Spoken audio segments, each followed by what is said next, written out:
Are we getting any closer to figuring out who killed Floyd Smurnage? I just got done watching the most recent episode of DTF St. Louis, episode 5, and I can't stop asking myself that question. So let's talk about the biggest takeaways and everything we learned in this episode with full spoilers. This show is fucking weird, and not in a bad way. It's great. It's a really good television show, but it is so different than I was expecting it to be.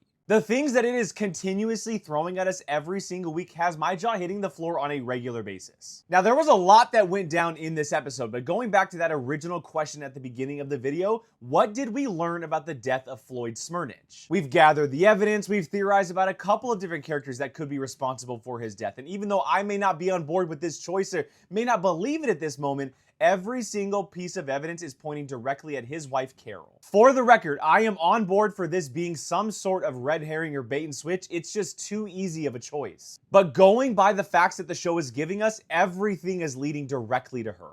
We learned some new information about the character, and there were even a couple of big significant reveals like the bike, but the biggest is likely to come in next episode as we learn she has some sort of prior conviction that she's allowed to not talk about and keep a secret due to a state law. And because she's not allowed to talk about it, that led our detectives to have a very interesting conversation where Homer suggested without suggesting that if there was a job application in Carol's name made to the police department, she would be disclosing any criminal charges that she has ever had, as well as that record going straight to Plum because she is the head of special crimes in Twyla. Now, my immediate reaction was Plum was no way not going to do this. She's been a pretty straight arrow for the majority of the season, if not the entire season, but as we saw at the end of the episode, it ended with her creating that exact job application. Man, is this getting messy, but to answer my original question from the start of the video, are we any closer to figuring out who killed Floyd? Honestly, not really, because I don't think Carol did it. I could be completely wrong. Maybe she was involved in some capacity, and hopefully we find that out next week. Let me know what you thought about episode 5 and if the events of this episode change your mind on who you think killed Floyd Smurnage.